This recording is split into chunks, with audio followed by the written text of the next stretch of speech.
처장님, 최민희 방통위원 내정자 유권해서 검토한 기간이 얼마나 된지 아십니까?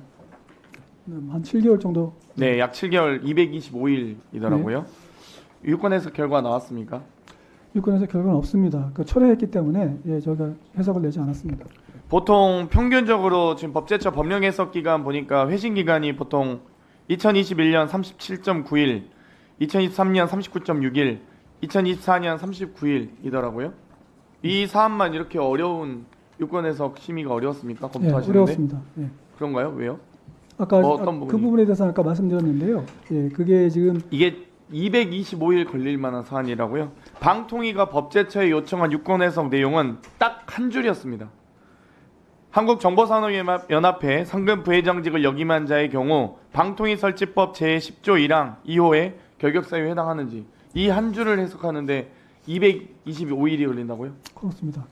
선례도 없고 이게 굉장히 중요한 문제였기 때문에 고민을 많이 했습니다. 근데 그러면 유권 해석에 대해서 법령 해석 심의 열렸습니까? 안 열렸습니다. 왜냐하면 저희가 내부적으로 어느 정도 정리가 된 열지도 다음에 않았는데 무슨 심의를 하지는 않으신 거잖아요, 아예. 아니 그게 심의위원회가 열리지 않았잖아요. 심의위원회가 열리기 그럼 위해서는 무슨 어디서 검토를 합니까? 법령 해석 심의가 열리지도 않았는데 어디서 지금 검토하셨다는 거예요? 누가 검토하셨습니까?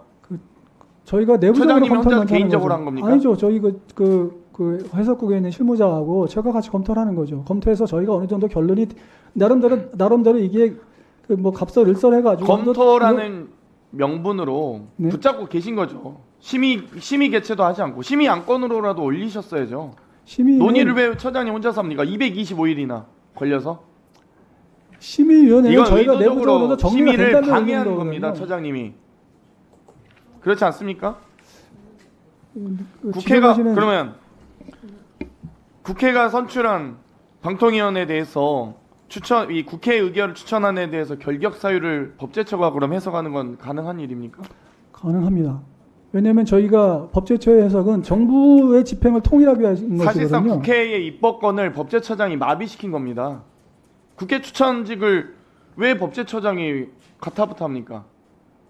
그럴 권한이 있습니까?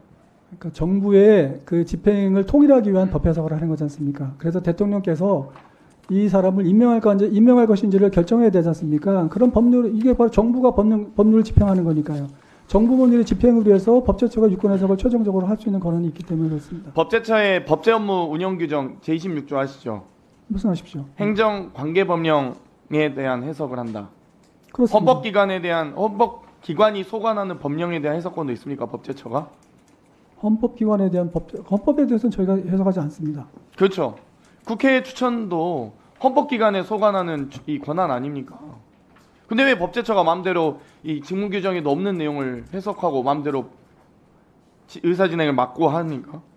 방송통신위원회법은 헌법이 아니지 않습니까? 국회 추천 권한이잖아요. 근데 아니, 방송통신위원회법의 국회가 권한을 결격사유. 행사해서 추천을 했는데 방통위가 그걸 막을 권한이 있는지 또 법제처가 막을 권한이 있습니까? 방통위 법에 의해서 국회에 추천을 하지만 국회가 추천하는 권한 자체가 국회 의결로 권한으로 의결한 거 아닙니까? 그러면 개인이 국회의장 개인이 추천했습니까? 아니잖아요. 국회 본회의 의결을 통과한 안건 아닙니까? 그럼 의원님께서 질문하시는 취지는 국회에서 의결을 하면 무조건 다 임명해야 된다 그런 취지로 그렇죠. 말씀하시는 겁니까? 그렇죠. 그게 상권분립 아닙니까? 그 부분에 대해서는 전 동의하지 않습니다. 왜냐하면 용어가 추천이지 않습니까?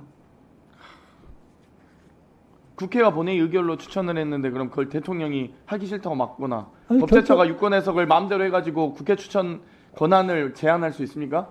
아니, 법제처가 국회 입법권을 제한할 수 있습니까? 그렇게 말이 안 되죠, 그건. 아니죠. 왜냐하면 그렇게 말씀하신다면 국회에서 추천하는 것은 반드시 임명해야 된다 그러면 임명해야죠. 국회가 임명권 행사하는 거지 않습니까? 그러면 거부권을 행사하는 거죠. 국회 추천 권한에 대해서 그러면 법제처나 또는 대통령이 거부권을 행사할 수 있습니까? 인사에 대해서 입법도 아니고 법안이 아니지 않습니까? 추천직은. 아니요. 그렇게 말씀하시면은 국회가 행정부 공무원을 임명하게 되잖아요. 아니 권한도 없다니까요. 법제처는 네? 법제처가 국회 추천 권한을 막을 권한이 어디 있냐고요.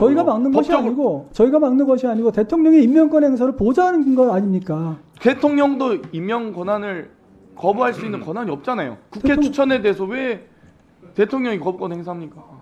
입법권도 결격 사유가 없는데 해석도 안 하고 심의 심의 개최도 안 하셨잖아요. 아니, 심의 개최는 최종적으로 하는 것이니까요. 네. 이 부분도 국민들이 잘못 인식할 수 있기 때문에 처장님 말씀에 처장님 대법원장은 국회에서 본회 의결 사항이죠. 대법원장. 그렇습니다. 그러면 의결해서 하면 국회에서 대법원장을 임명하는 겁니까? 그건 아니잖아요. 헌법재판관, 헌법재판관, 대법관 국회에서 다 의결하거든요. 그러면 국회에서 의결해서 본이 통과했으니까 국회가 임명했다라고 말할 수 있어요? 그렇지 그건 않습니다. 아니잖아요. 주문이 그래서 그렇게 되지 않습니까? 아까 말씀하실 때 그러면 그게 국회에서 임명하는 거죠. 이렇게 말씀하시는 것은 대단한 비약이다 이렇게 생각이 듭니다. 그래서 그런 것은 좀 잘 생각하셔서 말씀하셨으면 좋겠어요. 장동현